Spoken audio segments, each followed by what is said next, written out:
안녕하세요. 네, 반갑습니다. 박문각 서울법학원에서 행정사 민법 강의를 맡고 있는 조민기 강사입니다. 자, 1차 시험 치러졌고요. 오늘은 간단하게 시험이 어떻게 나오는지를 좀 검토하고, 그래서 내년에 시험을 준비하신 분들을 어떤 방향에서 공부를 시작하고 어떻게 정리해서 우리가 원하는 점수를 맞을 수 있는가에 대해서 조금 이야기해 보도록 하겠습니다. 보통 우리가 민법 총칙 과목은 올해 평균 60이면 합격이지만 민총은 행정법이나 행정학을 좀 도와주는 역할을 하기 때문에 보통 80점을 목표로 해서 공부를 하거든요. 올해 시험 문제가 작년보다 조금 쉬워서 그렇다고 해서 아주 쉬운 건 아닙니다만은 올해 응시인원이 늘었던 거에 생각하면 문제가 아주 어려워지지 않을까 걱정을 좀 했는데 실제 시험에 출제된 것은 예년과 비슷하게 출제가 됐습니다. 하나 특이한 점은 최신 판례가 단 한 개도 없었습니다. 보통은 그 전에 판례가 한두 문제 나올 수도 있는데 올해는 기존에 봤던 판례들, 그 다음에 기존에 봤던 사례 문제들이 다시 출제되는 게 많았고요. 최신 판례는 한 문제도 없었는데 이게 꼭 그런 건 아니죠. 왜 그러냐면 올해 이랬으니까 내년에도 이렇게 나올 거라고 생각하면 좋겠지만 이게 1차 시험은 점수가 조정이 되는 게 아니라 우리가 받은 점수가 그대로 평균 60에 반영이 되는 거니까 어렵게 나올 수도 있잖아요. 그러면 이제 보통 우리가 그 어려운 것까지 대비해서 공부를 하거든요. 그래서 올해도 우리가 최신 판례들 많이 했습니다. 시험에 나오진 않았지만 많이 했는데, 그래서 내년 시험 대비 강의도요.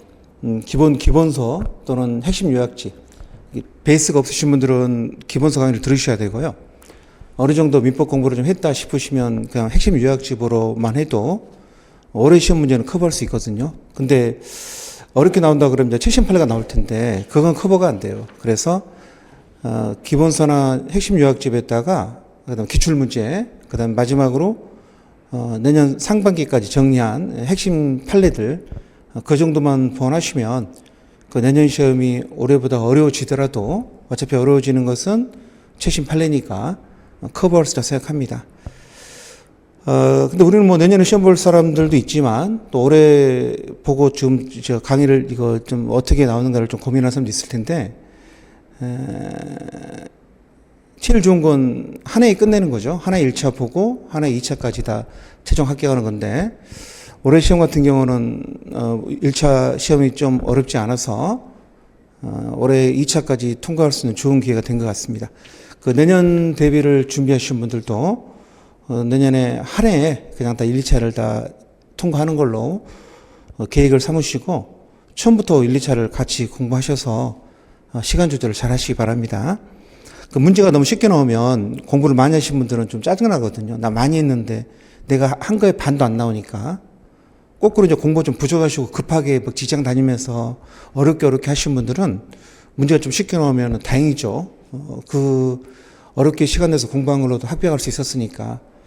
어차피 다 2차에서 만나게 됩니다. 2차에서 만나게 되는데 1차에서 배웠던 것들에도 2차 계약법이 도움이 되거든요.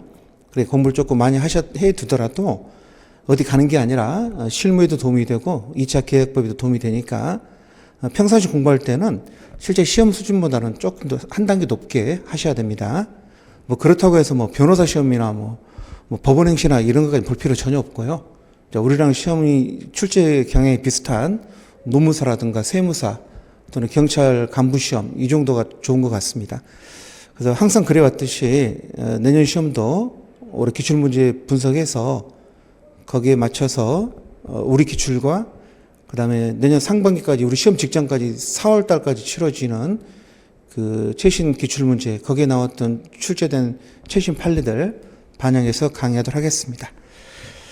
자, 총평을 이렇게 마치고요. 일단 바로 내용으로 들어가셔서요. 간단하게 문제를 좀 검토해 보겠습니다. 자, 1번 문제. 신의성실 원칙에 관한 설명으로 옳지 않은 것은 그랬죠. 보통 우리가 소론 파트에서는 한 문제 정도 출제가 되죠. 정답은 2번이 틀렸습니다. 사정 변경 원칙에서 사정이라는 것은 계약을 체결하게 된 일방 당사자의 주관적, 개인적 사정을 의미한다. 틀렸죠? 주관적, 개인적 사정을 의미하지 않는다 그랬죠? 그래서 계약을 체결한 기초가 된 객관적 사정만 말한다고 판례가 2007년도 판례에서 말을 했습니다. 주관적 객관적 사정은 아닙니다. 2번이 틀렸습니다. 그 5번 지문이 최근에 이거 최근 판례긴 한데요. 전에 한번 시험에 나왔었죠. 기출 지문입니다. 뭐 작년 판례는 아니고요. 몇 년 전에 판례인데 우리 기출 문제 나왔죠. 주로 자기 채무 이행만을 회피하기 위한 수단으로 동시 이행 항변권 행사하는 거 권리남용이라고 그랬습니다. 그래서 동시 이행 항변권 행사가 일정한 경우에는 권리남용이 될 수 있다. 시험에 자주 나오는 지문이었죠. 자, 2번 의사무능력자 갑은 을로부터 금전을 차용하는 소비대체 계약을 을과 체결하고 차용금을 전부 수령했는데 이에 관한 설명 옳지 않은 걸 골라봐라 그랬죠. 1번 갑의 특별드린 비용이 갑의 의사무능력을 이유로 계약의 무효를 주장하는 것. 특별한 사정이 없는 시인의 측에 반한다? 시인의 측에 반하지 않습니다. 의사무능력 또는 행위무능력, 행위 제한 능력 이런 거 주장하는 것은 시인의 측 위반이 아닙니다. 2번 갑의 의사무능력을 이유로 계약이 무효가 된 경우에 갑은 그 선의하기를 불문하고 그에게 현존이득을 반환할 책임이 있다. 의사무능력자의 반환 책임에 대해서는 조문이 없습니다. 그래서 우리 제한능력자의 반환 책임에 관한 조문을 유추 적용하거든요. 그래서 결론은 선악불문하고 무조건 현존이득입니다. 우리 판례가 조문이 없으니까 제한능력자의 그 반환 범위에 관한 규정을 유추 적용합니다. 선악불문 현존이득. 니은은 맞는 지문입니다. 디귿번 갑이 수령한 차용금을 모두 소비했답니다. 을은 갑에게 그 이익이 현존한다는 사실에 대해서 증명 책임을 부담한다. 이게 받은 이게 금전상 이득이잖아요. 그럼 현존 추정합니다. 그러니까 받은 사람이 자기가 다 썼다는 거, 현존하지 않는다는 입증해야 됩니다. 그래서 을이 입증하는 게 아니라 갑이 입증하셔야 됩니다. 갑이 현존하지 않는다는 걸 입증하셔야 됩니다. 디귿 틀렸습니다. 틀린 것은 기억 디귿 4번이 되겠습니다. 3번 민법상 미성년자 법률행위에 관한 설명을 옳지 않은 것은 그랬죠. 그 2번이 틀렸네요. 법정 대리인의 동의를 요하는 미성년자 법률행위에 있어서 법정 대리인의 동의는 묵시적으로 할 수 없다. 할 수 있죠. 우리 시험범위에서 그 묵시적으로 안 된다는 건 별로 없어요. 그러니까 기본적으로 명시묵시 다 됩니다.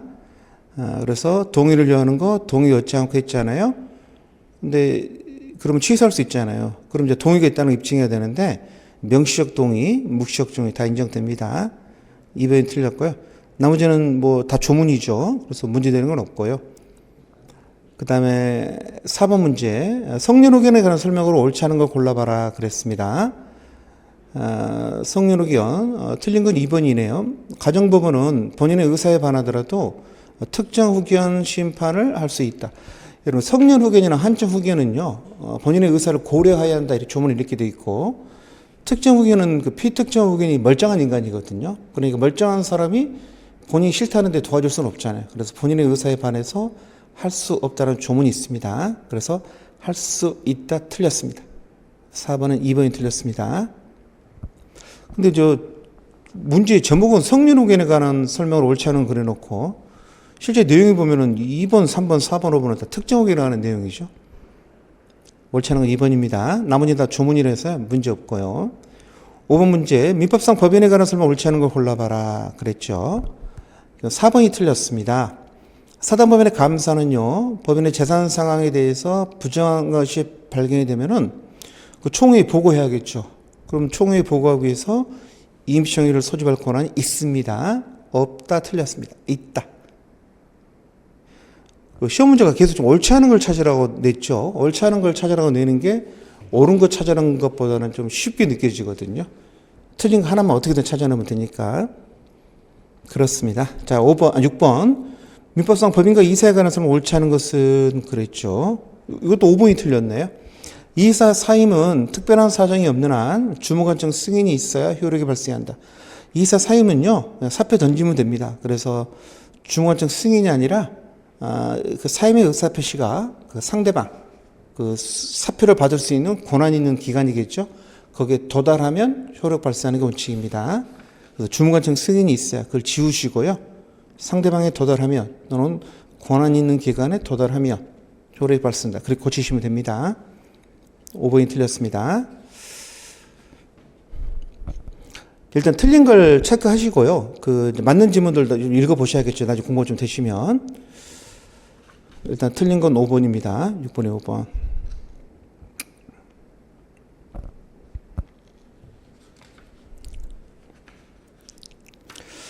자, 7번인가요? 이것도 뭐 박스를 쳐놔서 그런데 어려운 문제는 아닙니다.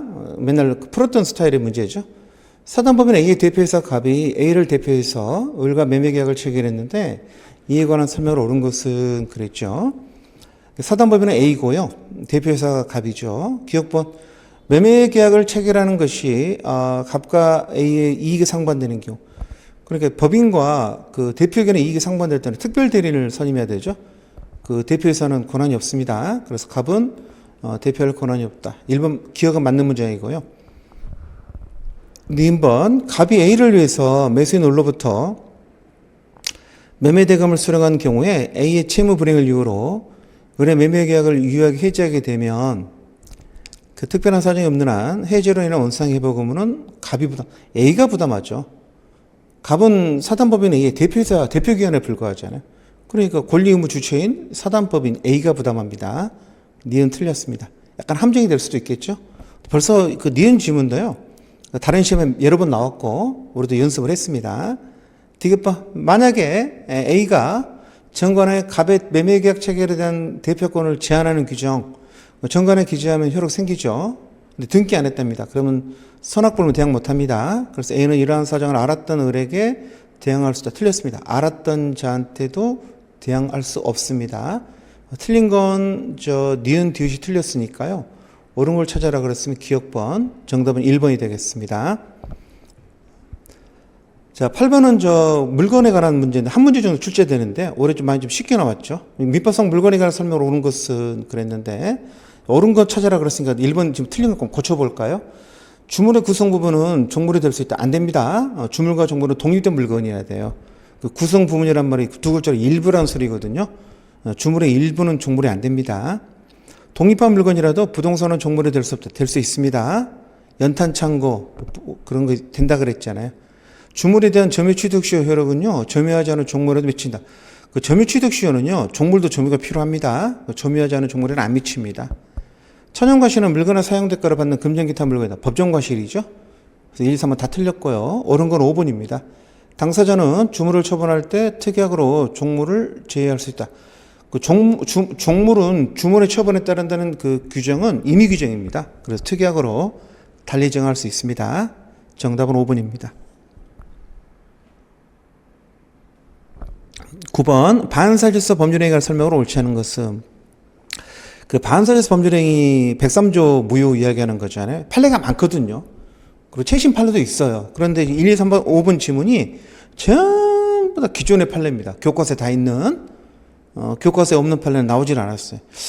최신 판례를 왜 안 내는지 모르겠습니다. 여기 낼 것들이 좀 있었는데 일단 4번이 있죠. 4번이 틀렸습니다. 반사질서 법률행위에 의해서 조성된 비자금을 모으는 게 103조 무효가 아니라는 소리가 아니라 비자금을 임치 맡긴 거죠. 재벌 회장님한테 70억 정도 갖다 맡겼거든요. 비자금을 맡긴 거 임치는 103조 무효가 아니라 그랬습니다.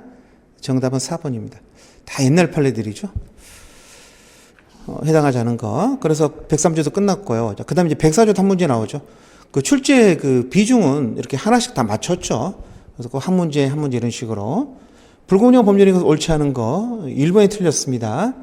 특별한 사정이 없는 한 경매에도 불공정 법률행위가 관한 104조가 적용된다. 경매는요 적용되지 않습니다.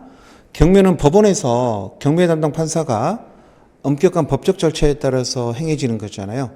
그런데 우리 집이 시가 10억짜리인데 경매에서 2억에 낙찰됐다 그래서 그 불공정 경매다 그렇게는 인정 안 됩니다. 그래서 104조가 적용되지 않는다. 고치셔야 됩니다.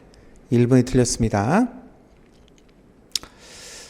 그 다음에 11번 보시면 민법상 비진의 표시에 관해서 무효가 비진의 표시는 그 상대방이 알았거나 알 수 있었을 때 이제 무효다 그거잖아요. 근데 무효가 아니라는 걸 찾는 것은 유효한 걸 찾으라는 소리인데요.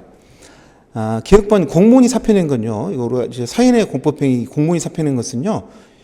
공무원이 사표낸 게 이걸 사인의 공포행위라 그러는데 이 공무원이 사표낸 것에 대해서는 우리 판례가 107조를 적용하지 않겠다 그랬습니다. 그래서 언제나 표시한 대로 사표를 냈으면 사표 낸 대로 효력 발생한다 그랬습니다. 107조를 적용하지 않겠다. 그래서 기억은 무효 이유입니다. 니은번 학교법인이 그 사립학교에서 돈 빌리면 좀 힘들어요. 그래서 교직원들 명의를 빌려가지고 은행에 가가지고 돈을 빌렸을 때 이제 교직원들 명의를 빌려줬거든요. 여기에 대해서 판례는 비진의 표시가 아니라 그랬죠. 진이라 그랬습니다. 교직원들의 채무를 부담할 의사는 진이라 그랬어요. 107조가 적용되려면 일단 비진이가 돼야 되는데 이는 진입니다. 너는 법적으로 책임질 의사가 있고 다만 경제적 이득만을 학교법인이 누린다는 거죠. 얘는 진이기 때문에 아예 이 조문은 적용되지 않습니다. 유효. 진이니까. 디귿번 재산을 강제로 뺏긴다는 것이 표의자의 본심으로 잠재 본심 동그라미였어요. 우리 판례는 본심과 진위를 구별하죠. 본심으로는 다 뺏긴다는 거거든요. 고문당하고 있습니다. 근데 이게 지금 헌납 안 하면 죽을 것 같아요. 그래서 강박에 의해서 그냥 증여, 헌납한 거죠. 국가한테 헌납하기로 하고 증여했습니다. 이걸 판례가 진이라 그랬습니다. 어찌됐든 간에 헌납 증여하기로 마음을 먹었지 않냐. 그래서 진이로 봤습니다. 유효. 그래서 기억, 니은, 디귿 다 유효입니다. 정답은 5번. 기억, 니은, 디귿 다 들어갑니다. 이것도 다 옛날 판례들이죠. 최근 판례가 아니고. 12번은요. 작년 올해 뭐 다른 시험에도 여러 번 나오고 우리도 여러 번 연수했던 것들이죠. 허위표시에서 보호되는 제3자 이야기. 갑은 을과 통중 허위표시로 대출 약정을 맺고요. 이를 통해서 을에 대해서 가장채권을 보유하고 있습니다. 갑은 은행이고요. 을이 지금 대출 받는 사람인데 가장채권이라는 소리는 을이 명의를 빌려준 거죠. 다른 사람을 위해서. 옳은 걸 모두 골라봐라 그랬죠. 병이 대출 약정과 관련된 갑의 계약상 지위를 이전받은 경우. 여러분 계약상 지위 이전 동그라미. 계약상 지위 이전은요. 새로운 이해관계로 보지 않습니다. 제3자가 안 됩니다. 선의의 제3자는 보호되는데 일단 제3자가 안 돼요. 그러면 을은 병에게 대항할 수 있습니다. 그래서 기억 맞고요. 니은번 갑의 일반 채권자 정의 대출 약정의 이유라고 믿고 가압류. 여러분 가압류하면 제3자가 되거든요. 그런데 그렇게 믿은 거에 대해서 과실했답니다. 과실은 요건이 아닙니다. 선의의 제3자에게 대항할 수 없다지 선의 무과실이 아니에요. 그러니까 선의 이기만 하면 믿었다는 게 선의 아닙니까? 과실했더라도 상관없습니다. 보호됩니다. 그래서 대항할 수 없다. 기억, 니은 두 개가 맞네요. 옳은 거. 디귿번 갑에게 파산이 선고된 경우에 파산관계인 무가 대출약정이 통정의 표시라는 게 사실을 알았다면 파산 채권자 중 일부가 선이라도 을은 무에 대해서 대출약정의 무효를 대항할 수 있다. 일단 우리 판례에 따르면요, 이 파산 관계는요 제3자로 봅니다. 제3자로 봅니다. 그럼 이제 선이기만 보호되는데요. 우리 판례가 이때 파산 관계의 선악을 기준으로 하지 말고 총 파산 채권자를 기준으로 하라 그랬어요. 그러니까 총 파산 채권자 중에서 한 명이라도 선이면 얘는 선이라는 거죠. 지문을 보니까 파산 관계는 악입니다. 알았으니까. 그렇더라도 파산 관계는 선이잖아요. 그럼 얘는 선입니다. 대항할 수 없다 하셔야 됩니다. 디귿이 틀렸습니다. 정답은 3번입니다. 쉬운 문제는 아닌데요. 그렇게 처음 보시면 좀 어려울 수 있는데 실제 공부하는 과정 중에 요 12번 이야기를 여러 번 언급을 합니다. 예를 들어서 언급하고 케이스 문제도 풀어보고 모의고사도 풀어보고 그래서 공부를 좀 하신 분들은 낯이 익은 문제죠. 정답은 3번이 되겠습니다. 좋은 문제입니다. 처음 하신 분들은 좀 당황할 수 있죠. 좀 어렵게 느껴질 수도 있어요. 13번 착오로 인한 의사표시에 관한 설명 옳은 걸 골라봐라 그랬습니다. 자, 1번 보시면 표의자가 경과실로 인한 착오로 의사표시를 하고 그 착오를 이유로 의사표시를 취소했을 때 표의자는 그 취소로 인한 손해를 배상할 책임이 있다. 없습니다. 우리나라는 경과실 착오자 취소할 수 있습니다. 그래서 경과실 착오자가 취소했다 그래서 그걸 불법행위로 보지 않아요. 그래서 불법 손해배상 책임 없습니다. 있다로 없다로. 2번 착오로 인한 의사표시 취소에 관한 민법 109조 1항은 당사자 합의로 그 적용을 폐지할 수 없다. 있습니다. 임의 규정입니다. 합의 있으면 특약이 있으면 폐지할 수 있습니다. 없다가 아니라 있다. 틀렸고요. 3번 매도인이 매수인의 채무 불이행을 이유로 계약을 해지한 다음에 매수인이 착오를 취소하는 거 할 수 있습니다. 매도인의 채불 해지 후 매수인의 착오 취소 인정됩니다. 그 유명한 판례라 그랬죠? 정부 수립이 100대 판례에 들어갔던 굉장히 유명한 판례입니다. 옳은 건 3번입니다. 4번 매도인의 하자담보 책임이 성립하는 경우에 매매계약 내용의 중요 부분에 착오가 있더라도 매수인은 착오를 이유로 매매계약을 취소할 수 없다? 있습니다. 그래서 하자담보 책임과 착오는 경합을 긍정합니다. 몇 년 전에 나온 판례죠. 5번 상대방의 표의자의 착오를 알고 이를 이용한 경우라도 의사표 착오가 중대한 과실로 인한 것이라면 표의자는 착오를 이유로 취소할 수 없다. 원래 중과실은 취소 못하죠. 경과실은 취소할 수 있지만 근데 내가 중과실에 빠져 있다는 걸 상대방이 알고 악용한 경우 있잖아요. 알고 이용 동그라미 악용이죠. 악용. 그랬을 때는 취소할 수 있다는 게 대법원의 입장입니다. 그래서 그때로 없다가 아니라 있다로 고치셔야 됩니다. 뭐 다 중요한 조문이긴 한데요. 지문이긴 한데 새로운 지문은 아닙니다. 다 공부했던 지문들이죠. 그래서 옳은 건 3번이 되겠습니다. 자, 사기 강박 탐문이 나오죠. 그래서 14번 사기 강박에 관한 설명 옳은 것은 그랬으면 1번 시인의 치상 고지의무를 부담하는 자는 고지의무 대상이 되는 사실을 미리 알고 있는 자에 대해서도 사실을 고지한다. 알고 있는 사람한테는 알려줄 필요 없죠. 모르니까 알려주는 거니까. 그래서 1번 틀렸고요. 이번 계약이 제3자 위법한 사법행위로 사기행위로 체결된 경우에 표의자가 제3자를 상대로 사기로 인한 손해배상을 청구하기 위해서는 계약을 취소 안 하셔도 됩니다. 그냥 제3자 멱살 잡으면 돼요. 2번도 틀렸고요. 3번 강박에는 의사표시에 관한 취소권 행사기간. 강박 취소권은 제책기간이죠. 소멸시효 틀렸습니다. 제책기간입니다. 4번 소송행위가요. 강박에 관해서 이루어진 경우 특별한 사정이 없는 한 강박을 이유로 소송행위를 취소할 수 있다. 없습니다. 기본적으로 공법행위나 소송행위나 신분행위는요. 107조, 108조, 109조, 110조 적용하지 않습니다. 소송법에서 민사소송법에 가셔도 이 소송행위가 사기나 강박에 의한 경우, 어떤 쪽으로 착오에 의한 경우 그런 것들이 있거든요. 기본적으로 적용 안 됩니다. 민법은 적용 안 되고 그래서 이제 그걸 해결하기 위한 그 민사소송법상 논의가 좀 있어요. 우리는 민사소송법 관계가 없죠. 민법적으로는 안 된다. 민법적으로는 강박당해서 내가 소송행위를 하더라도 그 민법상 110조 강박에 의한 취소를 주장할 수는 없습니다. 이따 틀렸습니다. 그래서 어떻게 할 거냐에 대해서 이제 민사소송법에서 이야기가 있는데 그럼 우리랑 상관없죠. 일단 민법상으로 안 된다. 판례입니다. 그래서 있다 아니라 없다. 옛날 판례죠. 옛날 판례지만 굉장히 좋은 거죠. 사본 같은 경우. 될 것 같은데 안 된다 그랬으니까. 없다. 5번. 상품의 선정 광고에서 광고에 의해서 여러분 다소의 과장 허위 괜찮습니다. 다소는 괜찮아요. 그것이 일반 상거래 관행과 시인 측에 비추어 볼 때 시인이란 말은 받아들여진다는 소리죠. 긍정할 수 있다 그런 말 아닙니까? 그때는 기망이 아닙니다. 어느 정도 과장하는 거 괜찮다는 거죠. 이것도 워낙 책에 나와 있는 거죠. 그래서 옳은 것은 5번이 되겠습니다. 계속 옳은 걸 물어보고 있네요. 15번 옳지 않은 거. 갑은 친구 을로부터 병 소유 토지를 좀 사달라고 대리권 받았거든요.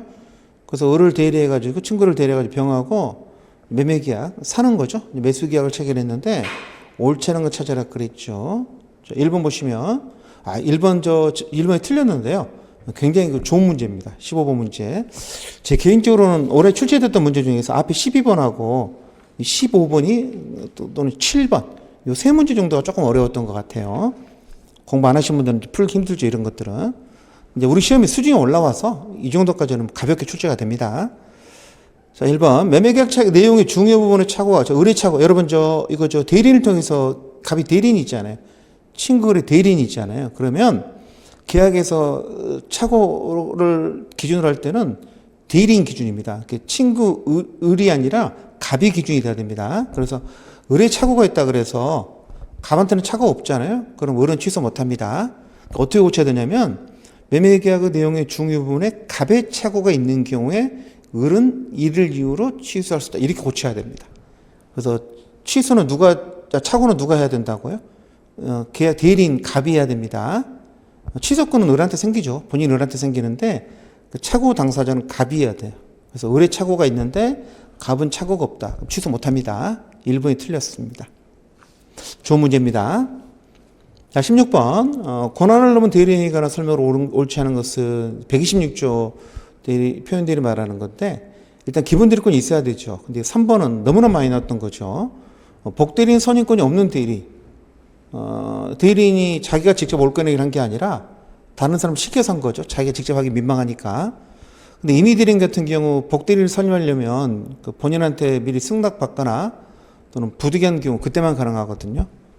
근데 그런 것이 없었다는 거죠. 그냥 무단으로 선임한 경우죠.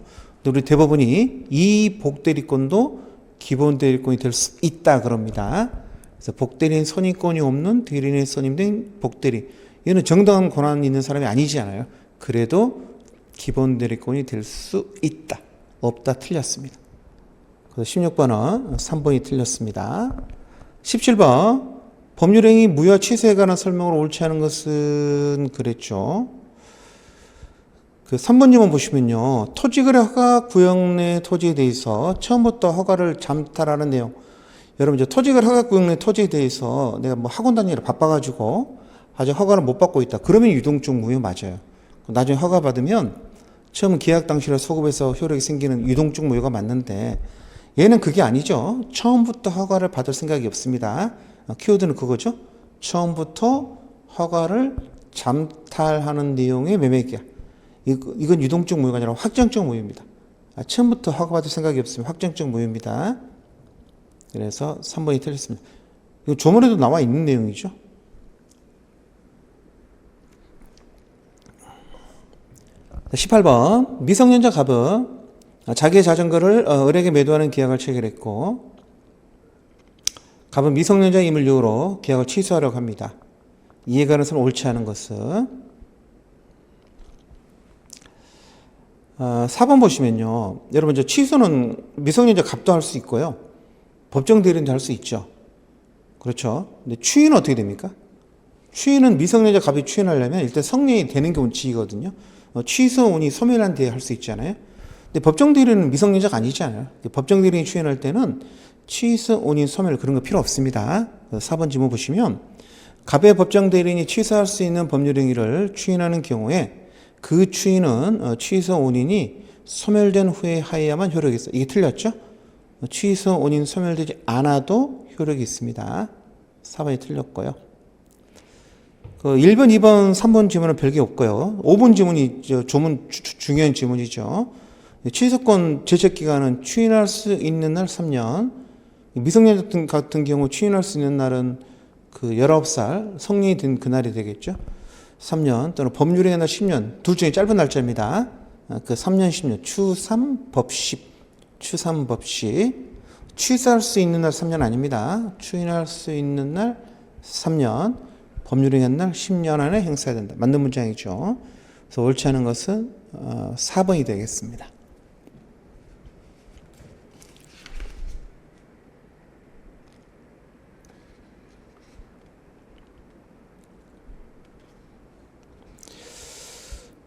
뭐 하도 뭐 자주 나온 문제라서 뭐 그때 지문도 좀 파대를 좀 넣어서 문제를 만들었으면 좋았습니다. 다 그 쉬운 지문들이죠.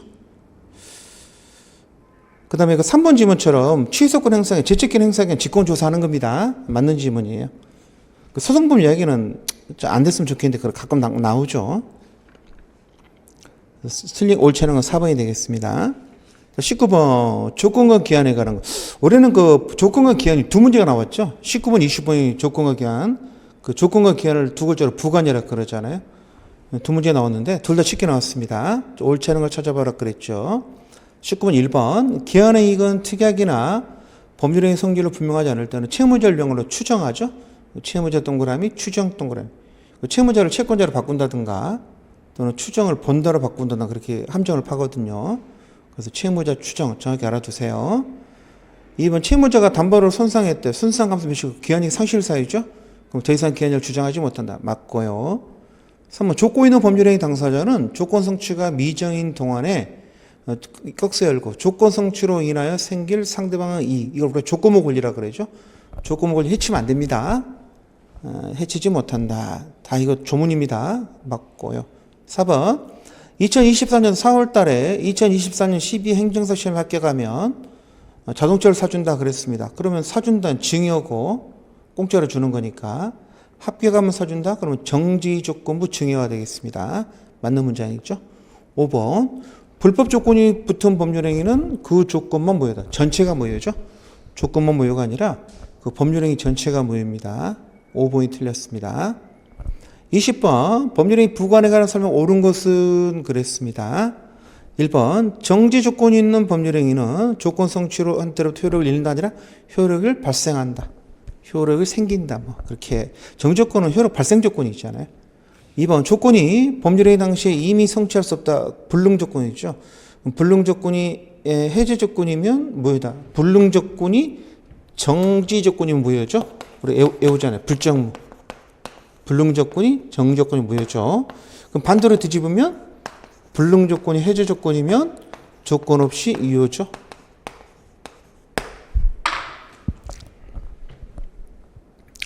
그래서 2번도 틀렸고 3번 종기 있는 법률행위는 기한이죠. 기한이 도래한 때로부터 효력이 생기게 아니라 효력을 잃는다. 종기는 소멸 조건이니까 잃는다. 소멸 기한이니까 잃는다 하셔야 됩니다. 시기 종기는 기한이고요. 정지 조건, 해지 조건은 조건이고 그렇습니다. 4번 기한에 상대방이 있을 때는요. 손해배상하고 포기하시면 되죠. 그래서 손해배상하고 포기할 수 정확히 맞는 문자입니다. 정답은 4번입니다. 5번 조건 성취가 미정의 권리의무는 일반 규정처럼 의하여 일반 규정에 의하여란 말은 일반 권리처럼 그런 소리예요. 처분 상속, 보존 또는 담보를 할 수 없고 보존이라는 말 빠졌는데 보존 담보할 수 있다죠. 없다는 아니라 있다. 조문입니다. 일반 권리랑 똑같다는 거예요. 5번도 틀렸습니다. 그 조건과 기한도 판례도 참 많은데 그 판례대로 시험에 안 내고 그냥 조문만 갖고 문제를 2문제씩이나 냈습니다. 우리가 시험 보는 우리한테는 좋죠. 문제가 쉽게 나오면. 21번 민법상 기간에 관한 설명 옳지 않은 것은 기간 문제는요. 우리 행정사 시험 1회부터 작년 11회까지 계속 어렵게 나왔습니다. 그 5개를 다 계산해 보라고. 근데 올해 기간 문제는 그 중에서 나온 것 중 가장 쉬운 문제였습니다. 옳지 않은 거 1번. 내년 6월 1일부터 4일 동안 했으니까 내년 6월 1일 미리의 날짜잖아요. 그럼 기산점은 초일 산입하는 6월 1일입니다. 기간을 10원초로 정하면요. 즉시부터 계산하죠. 2번도 맞고요. 3번. 그 정년 60세라는 게 그 60세가 만료되는 날이 아니라 60세에 도달하는 날. 60세가 되는 날이죠. 3번이 틀렸습니다. 이거 전에도 한번 나왔었죠. 기출지문입니다. 4번. 한 사람, 이거 최근에 이제 우리 연령 계산하는 게 바뀌었잖아요. 그러면서 연령이라는 표현을 쓰지 않고 우리 순수한 우리말 나이라는 표현을 씁니다.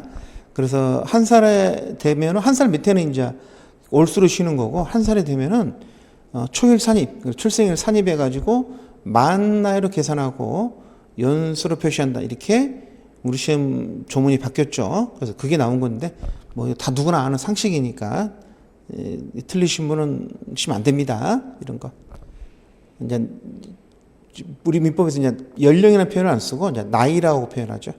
출생일 산입합니다. 초일 산입합니다. 생일을 넣어야죠. 그래서 옳지 않은 건 3번입니다. 5번. 어느 기간의 말일이 6월 4일이 토요일이래요. 그러면 6월 5일로 가고 6월 5일은 또 일요일이잖아요. 그럼 또 6월 1일로 또 6월 1일 공휴일이래. 그럼 6월 7일까지 계속 넘어가는 거죠. 그래서 기간은 6월 7일에 만료한다. 맞는 문장이죠? 그래서 옳지 않은 건 3번이 되겠습니다.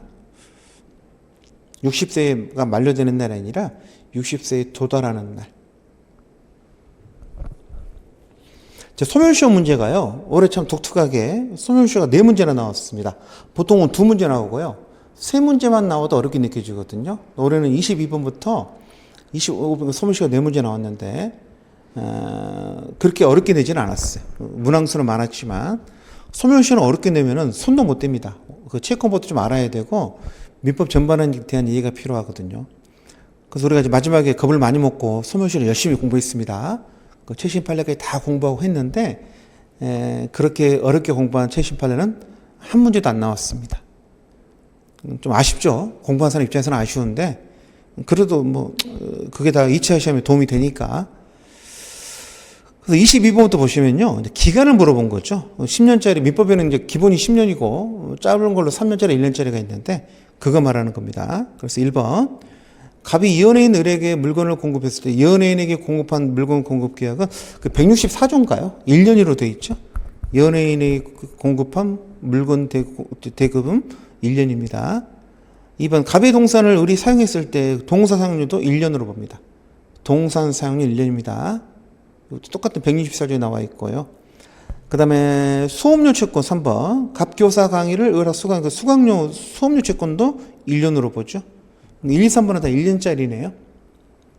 그 다음에 4번. 갑이 을에게 부동산을 매매했을 때 그 매매 계약의 기한 채권 10년이죠. 기본 10년. 4번은 10년. 5번. 생산자 갑이 을에게 생산물을 판매했을 때 생산물 대금 채권. 얘는 3년짜리죠. 다 조문입니다. 그래서 정답은 가장 긴 거 그랬으니까 4번이 되겠습니다. 10년짜리. 23번. 소멸시 효력에 관한 설명을 옳지 않은 것은 이것도 뭐 다 아는 거 기본 어려운 판례도 많은데 또 하나도 안 했습니다. 소멸시효는 소급표가 있습니다. 기산일의 소급표에서 효력이 생깁니다. 돈 100만 원 꽂다가 이거 안 갚다가 소멸시효가 완성이 되면 처음부터 안 꾼게 됩니다. 기산일에 소급하니까. 두 번째, 주된 권리가 소멸시효가 완성되잖아요. 그럼 종된 권리에 효력이 미친다. 다 조문입니다. 1, 2번 다 맞고요. 3번도 조문이네요. 소멸시효는요, 법률행위에 의해서 이를 배제할 수 없으나 연장할 수 있다. 연장도 안 됩니다. 배제, 연장, 가중 안 됩니다. 단축, 경감만 됩니다. 줄이는 건 괜찮은데 늘리거나 소멸시효를 없애는 거, 영원히 갚아라는 그런 건 안 됩니다. 그래서 배제도 안 되고요. 연장도 안 되고 가중도 안 됩니다. 틀린 건 3번입니다. 4번. 소멸시효익은 미리 포기 못합니다. 나중에 포기할 수는 있어요. 나중이란 말은 소멸시효가 완성된 다음에 포기하는 거. 그건 괜찮지만은 미리 포기하는 건 안 됩니다. 4번 틀렸고요. 미리 포기 못하면 4번 맞았고요. 4번 정답이 아니죠. 우리 틀린 걸 찾아라 그랬죠. 미리 포기하지 못합니다. 나중에는 포기할 수 있다. 둘 다 알고 계세요. 나중이란 말은 소멸시효가 완성한 후에는 포기할 수 있다. 그래서 미리 포기하지 못한다는 맞는 문장이 되겠습니다. 시험 문제 있다 보면은 이게 뭐 옳지 않은 걸 찾아라 그랬는지 옳은 걸 찾아라 그랬는지 계속 헷갈리죠. 있다 보면 또 까먹어요. 그래서 어떻게 해야 되냐면은 그 문제에 있다가 이렇게 옳은 것은 이렇게 나오잖아요. 그러면 저 같은 경우는 여기 동그라미 칩니다. 옳은 것은 이렇게 치고 밑에도 옳지 않은 것은 이렇게 나오잖아요. 그러면 이것도 여기다가 X 이렇게 치죠. 이렇게 치면 좋은데 시간이 많이 걸리잖아요. 그러니까 하나라도 쳐가지고 옳은 거 찾아라 그러면 1번, 2번 지문이 5개 있을 거 아닙니까? 그렇죠.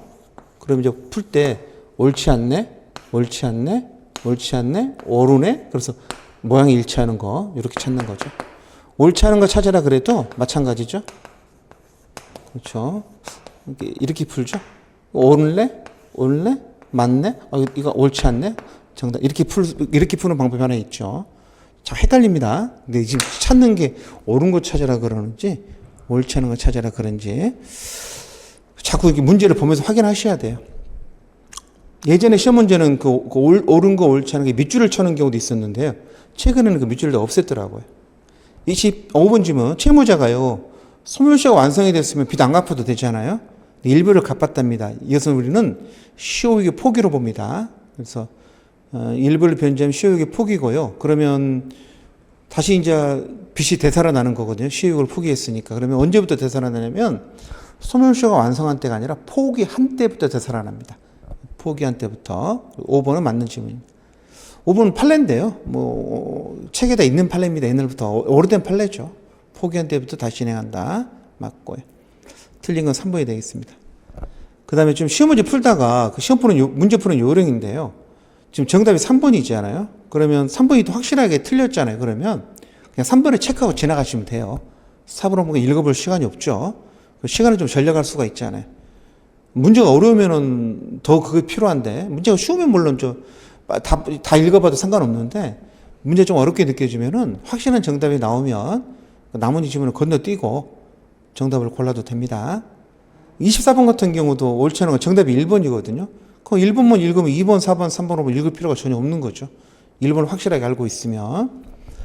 자, 부동산 매수인이 목적 부동산을 인도받아 계속 점유하고 있으면, 매수인은 매매 계약에 기한 소유권 이전 등기 청구권이 있잖아요.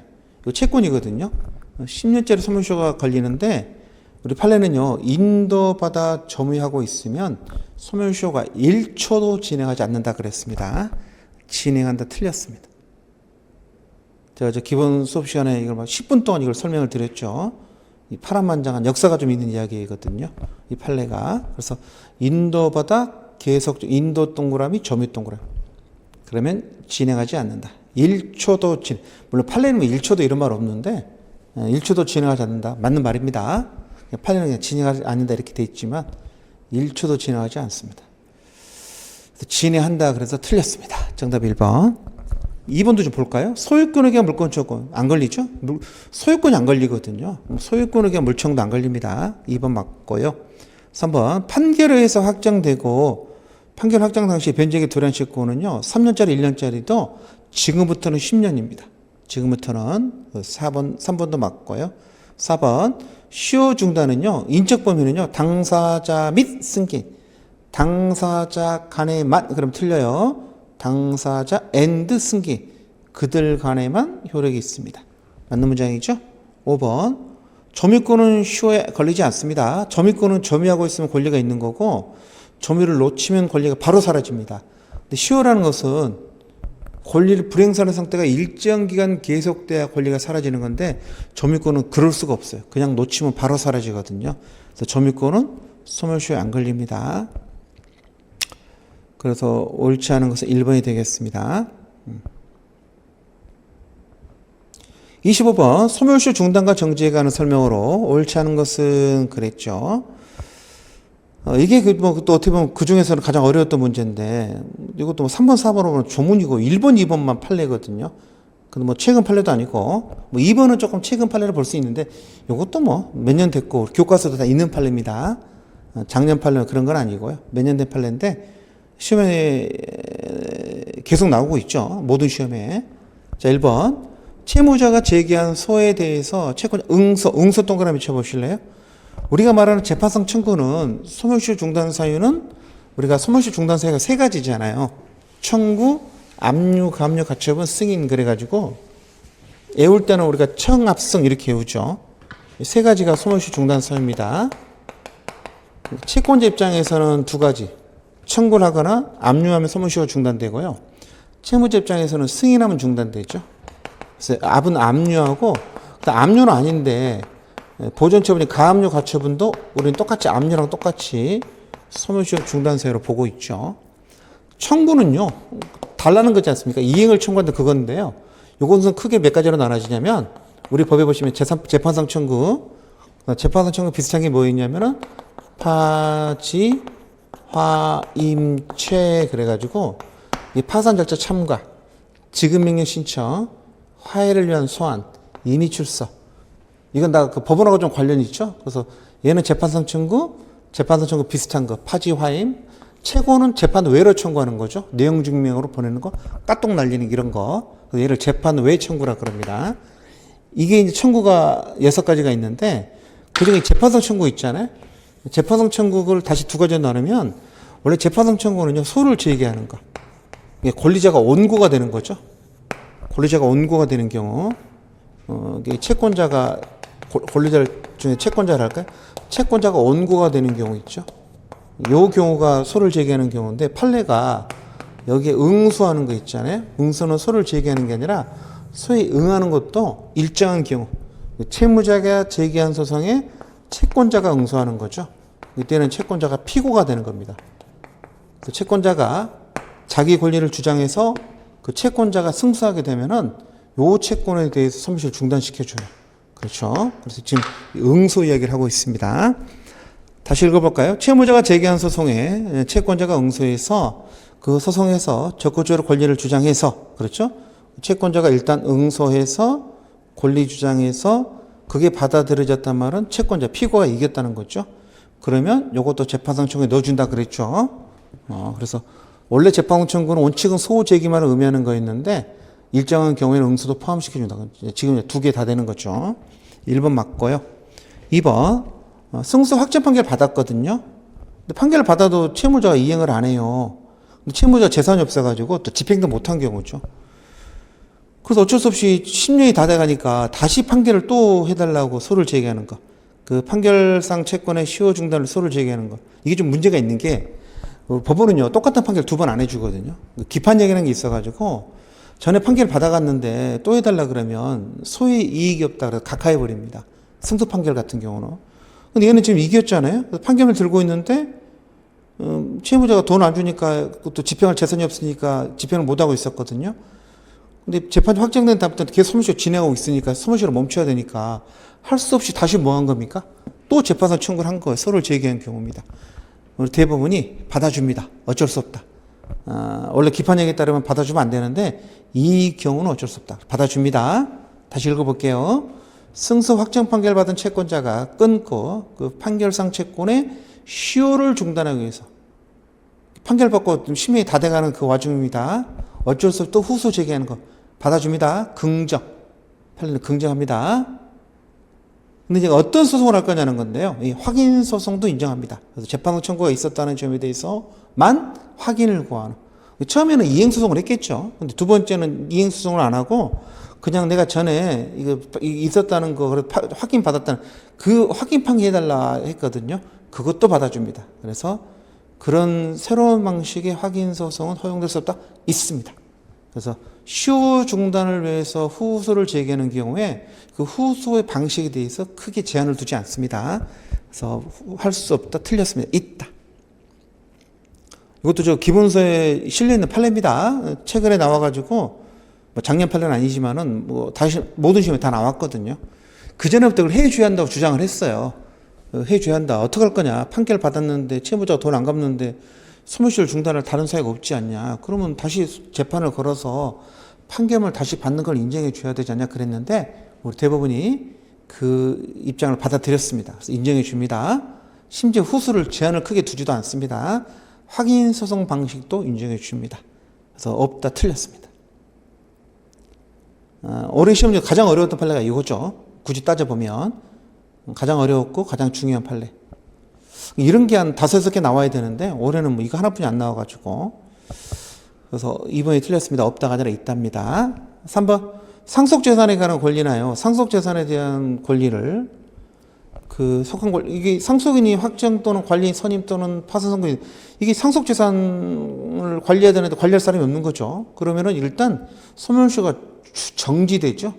그래서 6개월 그래서 6개월 내에는 소멸시효가 완성되는 소멸시효 정지 사유죠. 소멸시효 정지 사유 재원상사 6661 이렇게 외웠죠.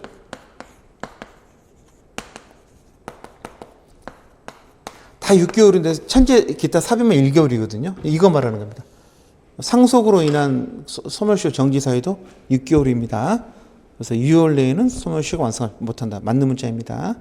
맨날 외웠죠. 4번 화해를 위한 소환은요. 이게 화해가 이게 재판상 화해를 말하는 건데 재판상 화해는 다시 두 가지로 소송 도중에 하는 게 있고 재소전 하는 게 있거든요. 그래서 화해하겠다고 신청하면 재소전 화해를 신청하면 법원이 불러요. 조서를 써야 되니까. 근데 안 나옵니다. 그러면 화해할 마음이 없는 거지 않습니까? 그렇죠. 근데 이걸 이 제도를 재활용을 인정해 가지고요. 한 달 내에 소를 제기하면 중단 여력은 유지가 됩니다. 그래서 얘는 한 달 내 소제기. 정확히 맞네요. 2개월은 없어요. 옛날에 시험에 2개월로 틀리게 된 적이 있었는데 일단 민총에 2개월은 없다 생각하셔도 됩니다. 되게 1개월 아니면 6개월이죠. 1개월 내 소를 제기하지 않으면 중단 여력이 없다. 맞는 문장이고요. 5번 천재기타 사변 얘는 1개월이라 그랬죠. 끝에 사변정지 사변 정지는 1개월입니다. 그래서 천재기타 사변으로 소멸시효를 중단할 수 없을 때에는 사유가 종료한 때로부터 1개월 내에는 시효가 완성되지 않는다. 다 맞는 문장이죠. 소멸시효가 좀 어렵게 나오면은 이 5개 지문을 전부 다 판례로 만들어야 되는데 우리 같은 경우는 3, 4, 5번은 조문이었고 1번, 2번은 판례였는데 다들 알고 있는 판례에서 좀 쉽게 좀 출제가 됐습니다. 어렵게 나오면 손도 못 들 정도로 어렵게 나오거든요. 그래서 이 소멸시효 파트도 맞춰보려고 준비를 많이 하죠. 했는데 올해는 최근 1월달 판례까지 다 봤는데 그런 판례들은 나오지 않았습니다. 자, 이렇게 해서 우리 짧은 시간 동안에 25문제를 다 검토해 봤는데, 이게 초창기 시험보다는 확실히 어려워졌어요. 뭐 1, 2회 때보다는 어려워진 건 사실인데요. 그렇다고 해서 난이도가 이렇게 급격하게 상승하지는 않았습니다. 그러니까 어느 정도 행정사 시험이 그 세무사나 노무사, 거기에 나와 있는 그 민법 총칙 분야, 그 시험하고 좀 비슷하게 출제가 되는데, 작년에는 조금 어려웠어요. 작년에는 새로운 판례가 몇 개 있었는데, 올해는 새로운 판례가 없어가지고 좀 쉽게 느껴졌는데, 그 내년에 시험에 준비하신 분들은 또 그런 문제 안 나오나 보다 이렇게 생각하시면 안 됩니다. 시험 문제는 우리가 수험생이 약자잖아요. 모든 걸 준비를 해야 되거든요. 특히 학원 입장, 가르치는 제 입장에서는 쉽게 나온다고 생각하고 쉽게 가르치는 건 편하겠지만, 그래도 문제를 어렵게 나올 수도 있다는 걸 대비해서 나올 수 있는 수준까지 문제는 다 준비를 해야 됩니다. 그래서 공부해 두면 설상 거기서 안 나오더라도 시험 나갈 때 마음은 편하지 않겠습니까? 그래서 그냥 제가 준비하는 건데요. 내년에도 어차피 우리 기본서, 그 다음에 요약지, 기출문제, 그 다음에 마지막에 최신 판례까지, 그 다음에 최신 기출문제까지, 내년 시험 직전까지 치러졌던 구할 수 있는 모든 시험 문제 다 구해가지고 올해 책에 없는 내용들 새로 출제되는 거 반영해서 준비하도록 하겠습니다. 올해는 그것까지 할 필요가 없었다 생각할 수도 있지만, 긍정적으로 생각하면 그때 배운 지식들이 다 2차에 도움이 됩니다. 실무에는 당연히 도움이 되고. 자, 이제 짧은 시간 검토해 봤고요. 자, 내년 시험도 어떻게 대비해야 될 거 아시겠죠? 기본 강의 들으시고요. 그다음에 기출문제, 우리 기출문제 제일 중요합니다. 특히 최근 기출문제들, 우리 문제집에 다 실려 있고요. 문제집은 뒤쪽에 보시면 그 연도별로도 실려 있거든요. 기출문제를 진도별로 하는 게 아니라 연도별로도. 한 해 한 해 어떻게 바뀐가를 알 수 있게. 그래서 도움이 많이 될 겁니다. 연도별로 실려 있고요. 그 다음에 3개년 3과목 묶어놓은 거에는 진도별로 실려 있죠. 그것도 괜찮고요. 어찌됐든 간에 기출문제 보셔야 됩니다. 거기에다 플러스 최신 판례, 최신 기출 시험 직전까지 나왔던 거 정리해 두시면 시험 문제가 아무리 어려워지더라도 충분히 커버할 수 있는 그 양이 됩니다. 올해처럼 나와준다 그러면 쉽게 합격할 수 있는 거고요. 공부를 이만큼 했는데 시험 문제가 이렇게 나와주면 합격하는 건 당연한 거 아닙니까? 그래도 이제 문제 갑자기 어려워졌다 할지라도 그걸 커버할 만큼 공부를 하는 거니까, 열심히 하도록 하고요. 하나 당부시켜 드릴 것은, 1차, 2차를 따로 공부하지 마시고요. 같이 해 주셨으면 좋겠어요. 그 이유가, 우리 2차 시험이 너무 어려워지고 있습니다. 행정사 시험은요, 1차 시험은 어느 정도 난이도가 이렇게 균일하게 유지가 되고 있는데, 2차는, 초창기 2차 시험 문제하고 지금 2차 시험 문제가 완전히 다릅니다. 특히 9회, 10회, 11회 이쪽으로 오시면은 그 문제 자체가 약술도 자꾸 이렇게 준 사례처럼 문제를 내다 보니까 문제를 읽는데 시간도 많이 걸리고요. 50분 안에 문제를 푸는데 문제 읽다가 막 30분이 갈 정도로 그래서 많이 어려워지고 있어요. 그래서 2차 시험을 처음에 2차 시험처럼 생각하시면 안 됩니다. 작년 2차 시험 굉장히 어려웠거든요. 계약본만 봤을 때 꽈락이 거의 절반이었고, 작년 1번 케이스 문제는 변호사 시험, 법무사 시험, 법원행시 어느 시험에도 출제된 적이 없는 문제가 나왔어요. 대한민국 정부 수립 이래 어느 시험 문제에서도 나오지 않은 문제를 행정사 시험에 처음 나왔다니까요. 문제가 너무 어려워졌습니다. 문제를 내신 분들이 행정사 시험에 대한 어떤 개념이 없는 것 같아요. 이게 어떻게 50분 안에 보는 짧은 시험이고, 그래서 답안지를 쓸 시간이 부족하다는 그런 게 대한 좀 이해가 부족하셔가지고, 이게 중요하니까 내야지, 이런 마인드가 좀 계신 것 같아서 작년 문제 좀 어려웠거든요. 그래서 올해도 좀 많이 두렵습니다. 그래서 공부를 올해도 많이 할 생각인데요. 어차피 시험에 나오니까 대비를 해야 되잖아요. 내년 시험이라고 해서 2차 시험이 갑자기 쉬워질 것 같지는 않아요. 그래서 처음에 공부할 때 특히 민법 총칙과 계약법 연결이 돼 있잖아요. 도움이 됩니다. 직접적으로 관련이 없지만 민총에서 배웠던 그 기본 지식들이 쌓이면 계약법에서 그 문제라든가 어떤 상황을 판단할 도움이 많이 되거든요. 그 다음에 가끔 직접적으로 쓰는 경우도 있고, 그래서 행정법 공부하시면 2차의 절차론이나 신호법에도 도움이 되지 않습니까? 그런 거 생각하시면 처음부터 좀 시간을 내셔서 1, 2차를 좀 같이 하시고, 물론 시험 직전에 이제 1차 점수가 안 나오면 그때는 2차를 조금 중단하고 1차에 집중하더라도 처음에 시작할 때부터 따로 하지 마시고 시작할 때만큼은 같이 하셔서 2차 기본 강의라도 처음에 꼭 듣기를 한번 바랍니다. 예, 일단 행정사 시험을 준비하시도록 결심을 하신 여러분의 그 큰 뜻에 대해서 저희도 열심히 노력해서 그 뜻이 다 이루어질 수 있도록 그리고 빠른 시간에 다 이루어질 수 있도록 최선을 다하겠습니다. 강의 들어주셔서 고맙습니다. 이상으로 마치겠습니다.